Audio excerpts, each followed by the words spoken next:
Les voyages dans le temps. Vous voyagez dans le temps en permanence.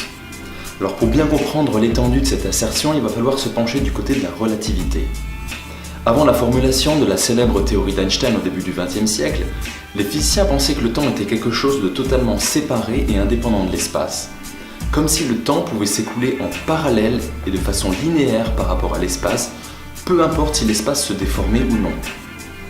Eh bien, la relativité nous a permis de comprendre que l'espace et le temps étaient intimement liés et indissociables et se regroupent en quelque chose que l'on appelle l'espace-temps.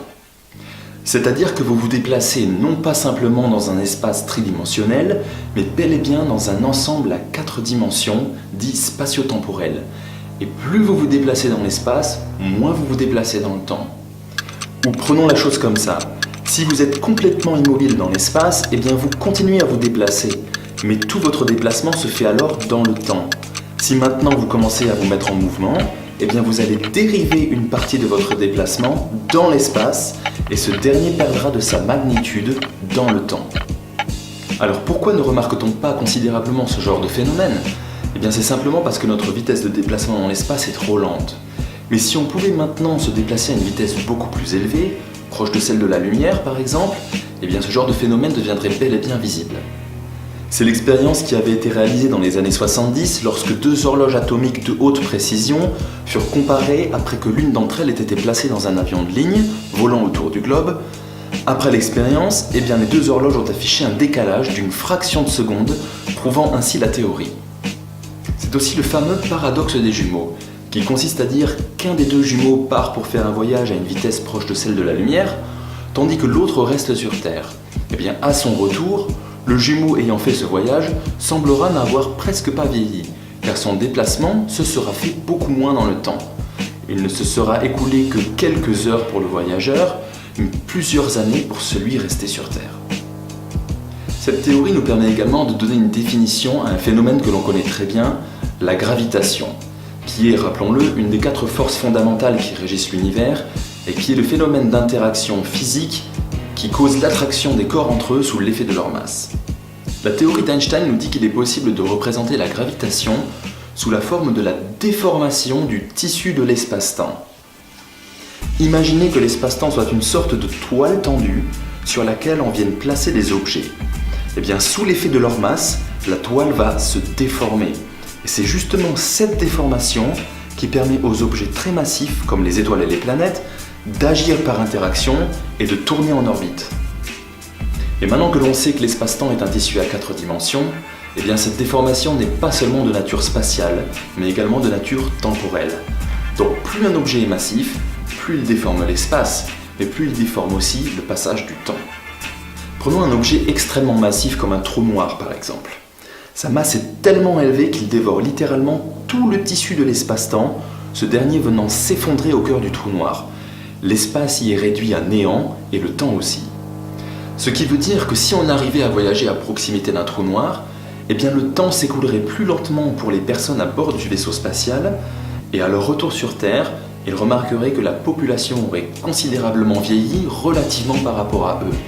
Ils auraient donc fait un voyage dans le futur. Mais pas besoin d'aller jusqu'aux frontières d'un trou noir, d'autant plus qu'on n'en trouve pas au coin de la rue, et simplement le fait d'être un peu plus rapproché ou un peu plus éloigné de la Terre peut avoir un effet sur le temps, aussi infime soit-il.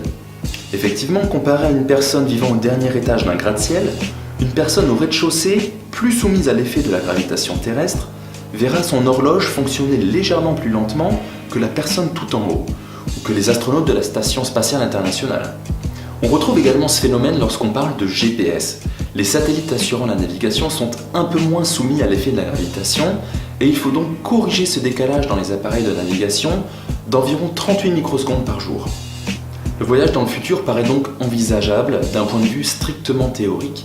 Et ça, c'est sans même parler des matériaux de construction qu'il faudrait élaborer pour le vaisseau spatial afin de résister aux contraintes extrêmement élevées. J'insiste, on parle juste d'une approche purement théorique.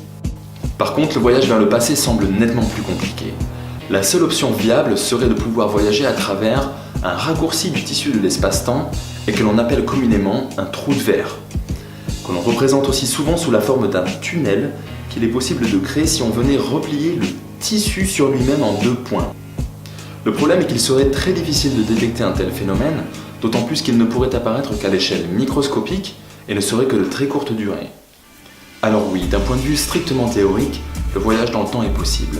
Vous le vivez d'ailleurs au quotidien, à un niveau extrêmement infime, lorsque vous commencez à monter les étages d'un immeuble ou que vous commencez à vous mettre en déplacement dans l'espace.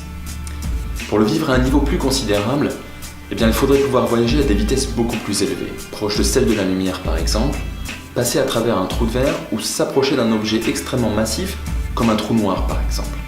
Et ça, en pratique, ça semble pour le moment impossible. Les technologies actuelles ne permettant absolument pas de telles prouesses. Alors ce qu'il faut surtout comprendre, c'est que vous vivez dans un tissu spatio-temporel qui est déformable. Et j'entends bien espace et temps ne faisant qu'un.